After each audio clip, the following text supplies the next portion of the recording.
What if the key to colonizing the cosmos wasn't reshaping planets, but enclosing them?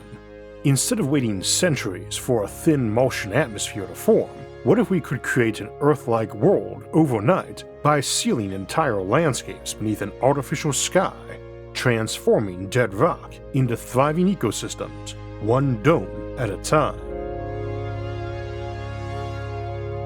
Imagine standing on Mars, breathing fresh air under an endless vaulted sky, not because we painstakingly terraformed the planet, but because we built an atmosphere of our own, enclosed in vast planetary domes.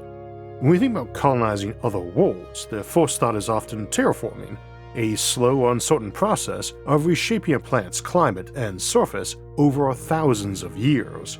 But what if we didn't have to wait? What if, instead of sculpting a world to fit us, we built the environment we needed from scratch? More than that, what if we weren't even limited by the natural gravity of a planet or moon? This is the concept of a Worldhouse, a planetary-scale enclosure designed to create a stable, controlled biosphere on an otherwise uninhabitable world. Why spend 1,000 years coaxing Mars into being habitable when you could give it a space-age greenhouse overnight? Instead of waiting for nature to cooperate, we engineer a perfect climate, enclosing regions, or entire planets, within vast shells that trap atmosphere, regulate temperature, and shield the surface from deadly radiation and cosmic debris. It may sound like science fiction, but the idea has deep roots in real-world engineering, and it may be far more practical and effective than classic terraforming. It also allows for a patchwork quilt approach, beginning with early domed colonies on a place like Mars, gradually expanding one dome at a time until they merge into a vast, enclosed world. From Buckminster Fuller's geodesic domes to experimental biosphere projects, humans have long explored the challenge of building self-sustaining environments. The Worldhouse is simply the ultimate version of that idea, turning entire planets into engineered ecosystems. In this episode, we'll explore how such megastructures could be built, starting with domes over key regions, expanding like a growing quilt across the planet, and eventually sealing in entire worlds beneath an artificial sky. We'll also look at fully enclosing asteroids, perhaps even using miniature black holes for artificial gravity. And finally, we'll ask the big question: could Earth itself one day be enclosed in a Worldhouse? And would we want it to be? The Worldhouse Concept. Terraforming has long been seen as the gold standard for making other planets livable, and we will be doing a deep dive of the options in our Terraforming Compendium in a month. But the truth is, terraforming is a slow, unpredictable, and nearly irreversible process that in most cases will still result in a less Earth-like environment than a space habitat like an O'Neill cylinder or a Stanford torus. Terraforming is nature's way, slow, messy, and unpredictable. Space habitats and paraterraforming options like a Worldhouse is more humanity's way, fast, efficient, and with a warranty from the manufacturer. Even under ideal conditions, reshaping an entire world's atmosphere, temperature, and ecosystem would take centuries, if not millennia, and that's assuming we could even get it right. What if, instead of trying to change a planet, we simply enclosed it? This is the idea of a Worldhouse, a concept originally proposed by Paul Birch, a physicist and megastructure theorist from whom we get some of the channel's favorites like the orbital ring, the shell world, and the mind-bendingly huge Birch planet. A Worldhouse is an artificial planetary enclosure, a giant transparent shell covering the surface of a planet, moon, or even an asteroid, trapping an atmosphere and controlling climate with precision.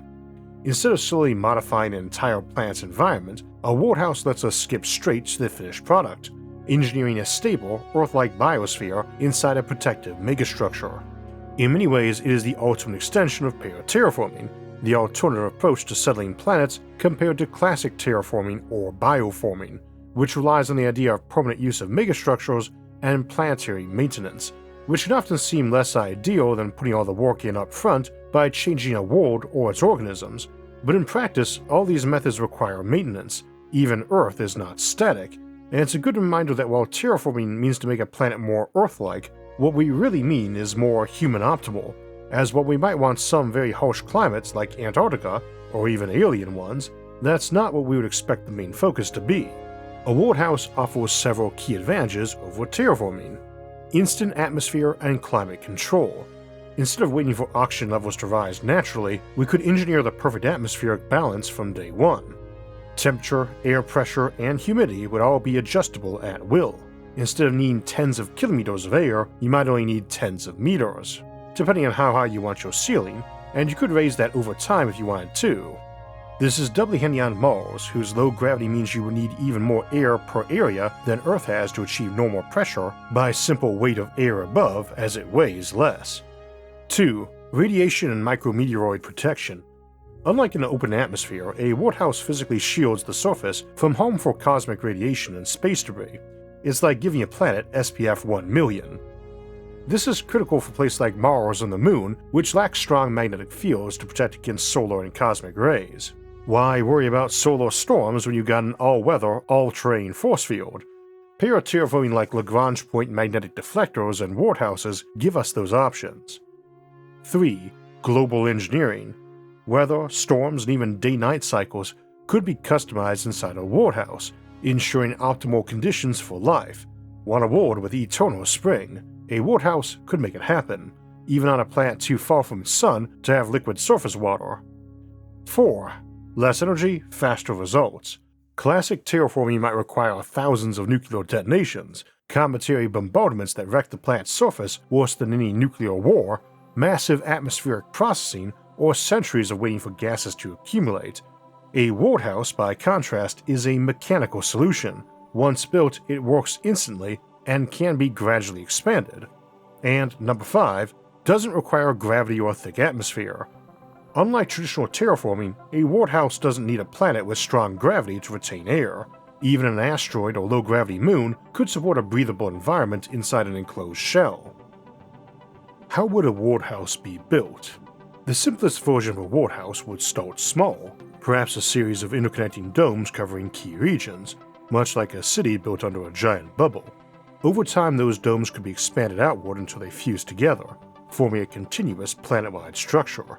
Start with a village, expand to a city, and before you know it, you've got an entire planet wrapped up like a sci-fi Christmas present. We would expect rebuilding in many cases too. We do not build for permanence. It's often not only uneconomical but counterproductive. We might be able to make some ultra-long-lasting building materials in the future. Graphene-infused cement or even domes made of pure artificial diamond. It's just carbon after all. But we basically rebuild every part of human civilization on something like a 10 to 100 year timeline. Stuff breaks, plus we like to move things or try new styles and purposes. Even when we don't rebuild, we often put in equivalent maintenance to that effort. So you need not start with a giant dome over one town. You build your patchwork quilt of smaller domes, then decide to build a new big one over the whole place, and recycle those smaller domes when you're done. Don't worry about a dome breach, we'll discuss that later, but you don't need to leave domes behind inside for backups, as odds are a very automated and high-tech civilization built on another world would have included airtight structures or rooms in the first place. The shell itself would likely be ultra-lightweight yet immensely strong, made of advanced materials like transparent aerogels, providing insulation while allowing natural light, graphene-reinforced composites, lightweight and incredibly strong, metallic or polymer-based membranes, able to regulate heat and pressure while being flexible enough to cover uneven terrain. Artificial diamond. We can produce diamond rather cheaply already, and it's likely a process that scales well.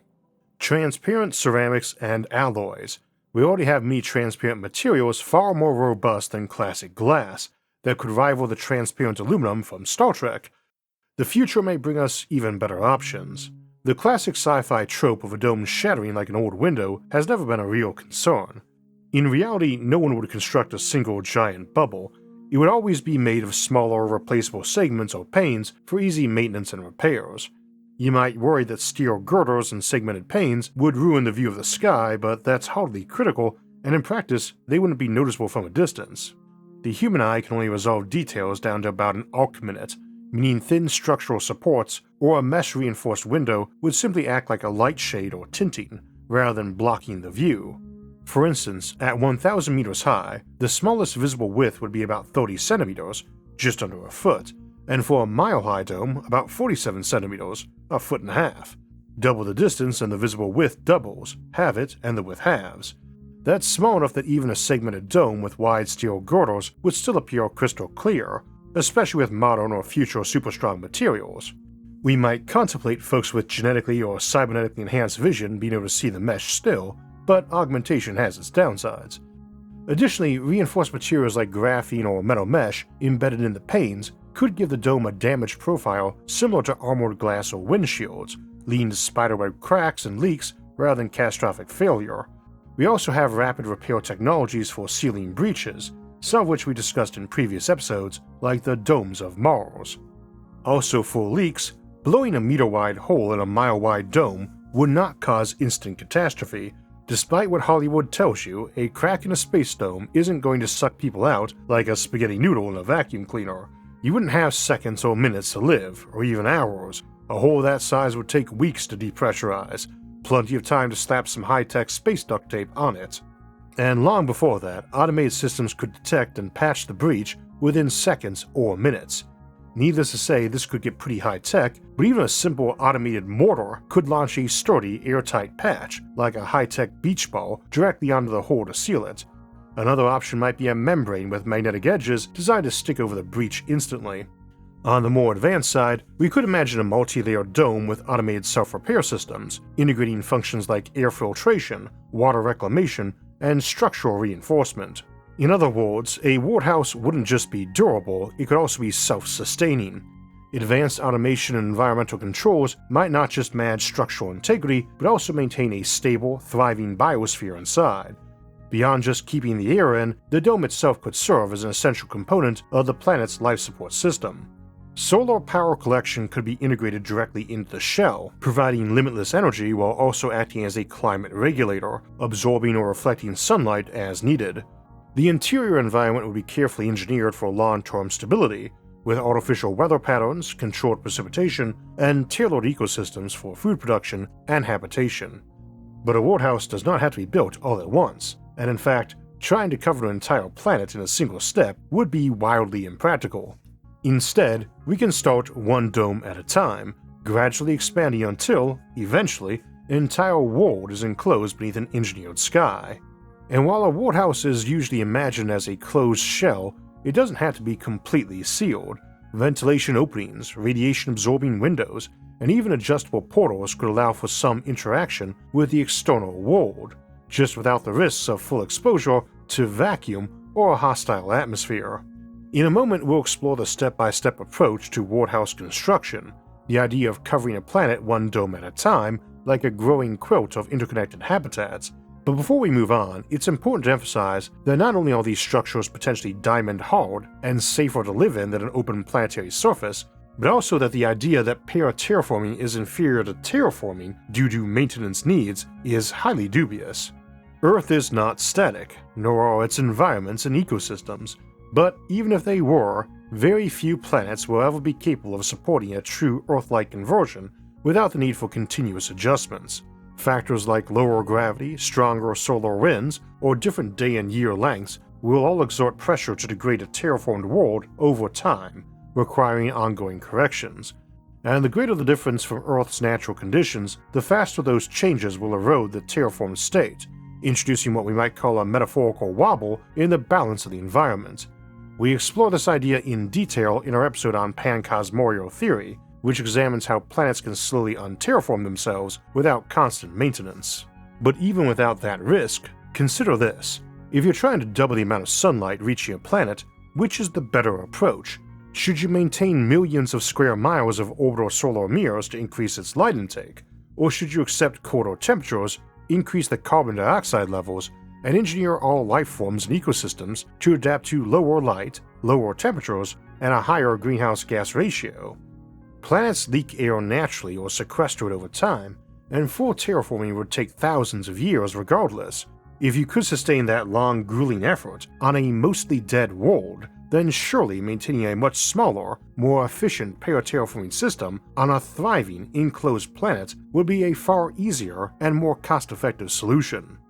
This isn't a sci-fi story either. There's no reason to assume a civilization advanced enough to terraform a planet is, once that's completed, going to abandon their technology. They would already know that planets are only metastable, and their culture would probably revolve heavily around making that world livable and keeping it that way, so it would be a weird thing for them to overlook. That emerging culture is also why a patchwork approach seems more viable, as a civilization raised under domes for a few centuries might feel a bit hesitant to live under open sky and be quite comfortable with domes and prefer to expand them piece by piece.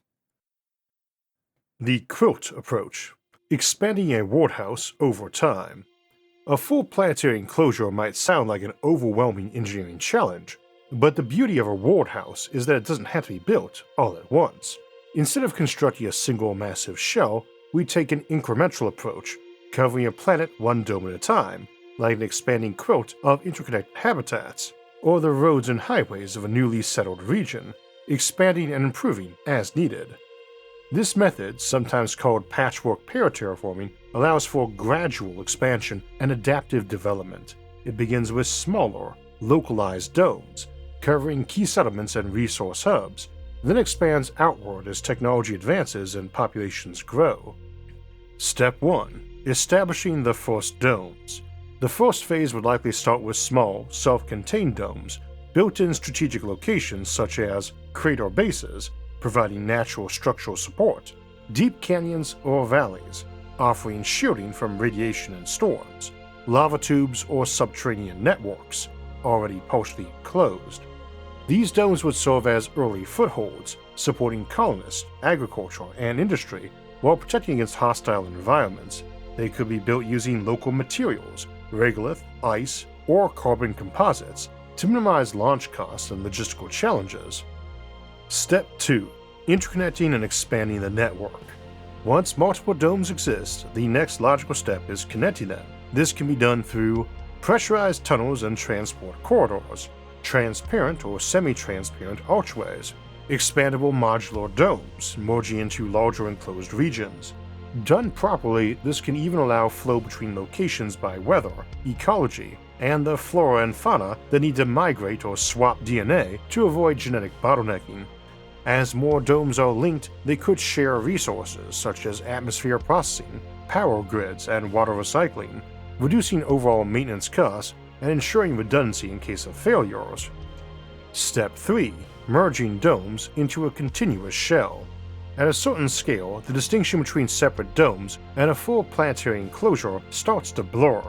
Overlapping segments and reinforced superstructures could gradually create a continuous worldhouse, covering the entire planet, moon, or asteroid. By this stage, the system would be self-sustaining, with climate regulation, artificial weather, and optimized energy management ensuring a stable biosphere. Advantages of the Quilt approach. Scalability. You can start small and expand as needed. Adaptability. Settlements can be built where conditions are most favorable. Redundancy and safety. A single breach wouldn't compromise the entire system. Lower initial investment. No need for a full enclosure up front. Growth happens organically. This gradual approach makes worldhouses practical and economically viable, rather than a futuristic fantasy requiring impossibly vast resources all at once. To put things into perspective, it would take around 5,000 comets, each the mass of the asteroid that ended the dinosaur era, to match the mass of Earth's atmosphere, and over 1 million to equal our oceans. Imagine one crashing down every day for 1 million days or so. While such a task is possible, it demands vastly more material than would be needed to construct an entire planet covered in large domes, and is likely far more initial effort than simply maintaining those domes for 1 million days or 2,700 years. This approach also means you can have climates that wouldn't necessarily be viable on a terraformed planet without disrupting your neighbors' ecosystems, and many a future planet is likely to have many different nations on it that don't agree 100% on terraforming end goals and timelines, and paraterraforming lets you alter your own area with little or no impact on your neighbors, whereas if Alaska decided to add solar mirrors to warm itself or Arizona solar shades to cool itself, there'd be massive knock-on effects to everyone nearby, far beyond what a collection of domes would cause. More importantly, in the terraforming scenario, you are attempting a world-altering effort with a small population and limited infrastructure. In contrast with paraterraforming, you are maintaining a more modest and efficient system using the resources of an already thriving civilization. Expansion happens as needed, so a dome the size of a county or even an entire state is not being maintained by a mere 100 settlers, but by thousands or millions of inhabitants. Speaking of that, let's explore how partial enclosures, such as megadomes over entire valleys or craters, could provide a middle ground between small-scale habitats and full planetary encapsulation. Terraforming a planet is hard, the work of centuries, but the journey to such strange new worlds might take just as long, unless you have a truly powerful starship fuel like antimatter. In this month's Nebula exclusive episode, Antimatter Propulsion, we explore the engine that could make interstellar travel possible within a single lifetime, and the dangerous paths it might open. From blazing fast ships to weapons more devastating than nuclear arms, antimatter could shape our future or end it. You can watch Antimatter Propulsion now only on Nebula, the creator-owned streaming platform where every SFI episode airs early and ad-free. You'll also find exclusive content from myself and other great creators like Real Engineering and Joe Scott. To see all the great content, sign up at go.nebula.tv/IsaacArthur for a lifetime membership. Pay once and get access to Nebula for as long as you and Nebula exist. For $300, you can unlock my entire archive of early, ad-free episodes, including dozens of exclusives and extended editions like Antimatter Propulsion, without ever needing to worry about renewing again. You can also subscribe annually for just $36 a year. That's 40% off. And with Nebula's guest passes, you can even share episodes with friends and family for a week of free access. No credit card required, just great content. Partial enclosures, megadomes over key regions. Not every worldhouse has to be a complete planetary shell. In many cases, partial enclosures, such as massive domes covering entire valleys, craters, or regions the size of a country, might provide a middle ground between small-scale habitats and full planetary encapsulation. These megadomes would allow for localized terraforming, creating stable, Earth-like environments in otherwise inhospitable landscapes. The case for megadomes. A full planetary enclosure is an ambitious, long-term project. The large-scale dome of a single region could be a more immediate and practical solution. These enclosures would create Earth-like conditions locally, allowing settlements and agriculture without waiting centuries for full terraforming. Shield against radiation and micrometeorites, especially for low magnetic field worlds like Mars or the Moon. Offer precise climate control, preventing extreme temperature swings and dust storms. Require far less material and energy than a full worldhouse, making them easier to construct and maintain. Certain locations in our own solar system stand out as ideal candidates for megadomes. Let's review some. Noctis Labyrinthus, a natural foundation for a Martian worldhouse. One of the best locations for a large-scale enclosed habitat would be Noctis Labyrinthus, a vast maze of canyons on Mars near Valles Marineris. This terrain provides natural walls, reducing the material required for enclosure while offering protection from wind and surface-level radiation. A single interconnected dome system could transform this region into a sprawling Martian metropolis, complete with artificial rivers, forests, and farmland beneath a controlled sky. Other locations that could be enclosed include Hellas Basin, a massive impact crater on Mars, naturally suited for an enclosed environment. Lunar lava tubes, deep underground tunnels on the Moon could be pressurized and sealed off with minimal construction effort. Worldhouses are not limited to domes above ground. We could have immense underground caverns and subterranean cities and ecosystems too.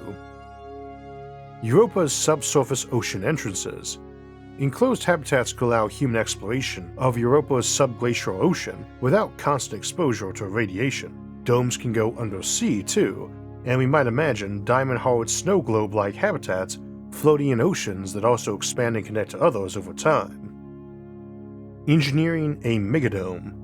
A megadome covering an entire region would need to be both lightweight and incredibly strong. Some possible designs include graphene-reinforced aerogels. Extremely lightweight, transparent, and strong, these materials could form the primary enclosure layer. Tensile cable-supported domes, a mix of suspension bridges and geodesic dome designs, allowing flexible, segmented construction. Layered shield structures, using multiple thin layers instead of a single thick dome, reducing the risk of catastrophic failure. Enclosing asteroids, the Micro-Worldhouse. Not every worldhouse needs to be built on a planet or moon. In fact, the term terraforming was originally coined by Jack Williamson in a short story about altering a small asteroid to support life. Some of the most practical applications of the Worldhouse concept could involve fully enclosed asteroids to create self-contained micro-worlds. Instead of simply mining asteroids for raw materials and abandoning them, we could hollow them out, seal them, and transform them into habitable environments, trapping air and water inside while offering a stable radiation-shielded ecosystem for long-term colonization. Why settle for a boring, dusty asteroid when you could turn it into a luxury space condo? Alternatively, smaller rotating habitats could be placed inside asteroid hollows or within surface craters, taking advantage of the asteroid's natural shielding against micrometeors and cosmic radiation. A contained, pressurized asteroid could also make mining far more efficient, as any dust and debris would remain trapped within the enclosure rather than being ejected into space as hazardous micrometeors. With the right engineering, an asteroid could become more than just a source of raw materials. It could be a thriving, adaptable settlement. But this raises another intriguing possibility, using asteroids as microgravity environments.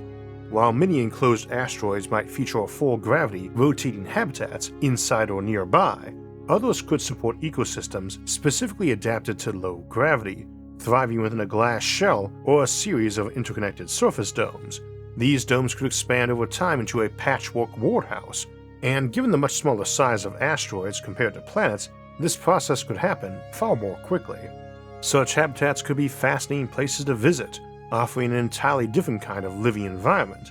But for a more high-tech approach, we could take things a step further by embedding an artificial black hole or an advanced Clark-Tech gravity generator within the asteroid itself, allowing us to adjust its gravity to whatever level we desire.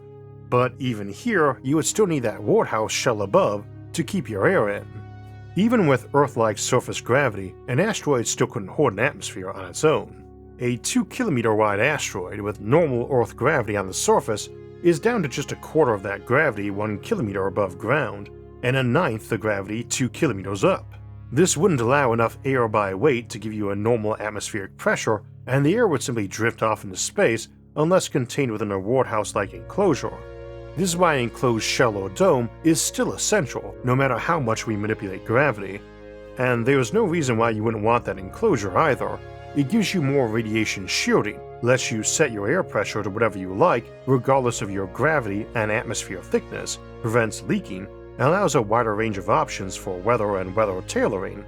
This begs the question, if worldhouses might be the norm for every planet we settle, and even many a moon or asteroid, would Earth be the only place without them? And might Earth itself become one? Earth as a worldhouse. Could we enclose our own planets? A few years back, when we explored settling the Lagrange points and cislunar space, I pointed out one of the major challenges of living near Earth, the Van Allen radiation belts. While space habitats would likely be heavily shielded against this radiation, spaceships traveling to and from Earth would need much thicker shielding, which adds mass and fuel cost to every trip. It also adds great cost to places like agricultural habitats, where you still need more dirt and water for shielding than you really need for agriculture.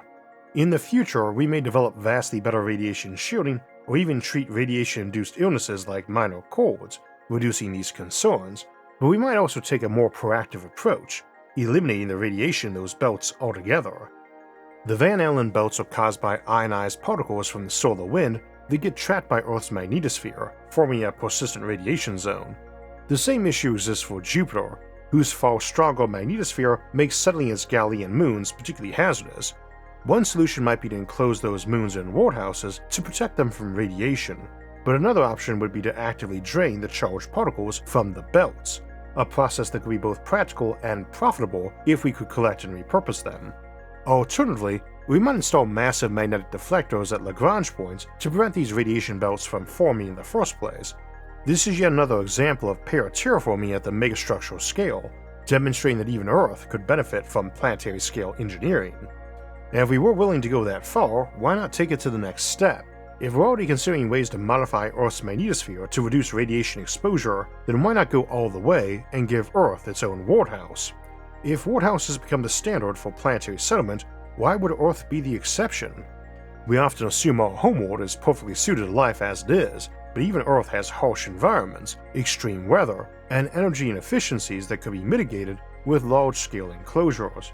Rather than a single vast shell covering the entire planet, a more practical approach might be to start with enclosed megacities in colder climates, where greenhouse-like domes could offer better temperature control, pollution management, and year-round food production.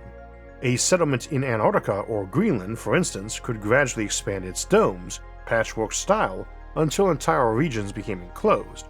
Over time, this same approach could extend to cities worldwide, creating a network of interconnected environments, a Worldhouse not for survival, but for optimization. The Future of Worldhouses. The Worldhouse concept challenges our traditional ideas of planetary settlement. Instead of reshaping a world over thousands of years, we could build habitable environments instantly, enclosing planets, moons, or even asteroids in engineered biospheres. From small domes over Martian craters to massive enclosures covering entire planets, the possibility for controlled, adaptable habitats are nearly limitless, as are hybrids with other paraterraforming and space settlement options. But more than just a tool for expansion, Worldhouses might be essential for long-term sustainability. Even a terraformed planet needs upkeep, and as we explored in pancosmorial theory, planets can unterraform over time. A Worldhouse, on the other hand, allows for precise environmental control, ensuring that a civilization's efforts to build a livable world are never undone by nature's slow but inevitable drift. They create a more robust environment, not just against the erosion of time, but even against the hostile activity by enemies foreign and domestic. As we look to the future, the idea of Worldhouses raises bigger questions. Will every settled world, moon, or asteroid eventually be enclosed? Could our own planet one day become a fully optimized, engineered environment?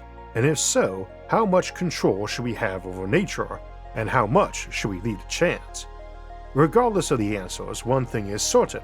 If humanity is spread across the cosmos, it will not just be the natural environments of other worlds that shape us, but the worlds we choose to build for ourselves. Terraforming tries to make nature do the work for us. Worldhouses let us roll up our sleeves and get it done ourselves, and just the way we want it.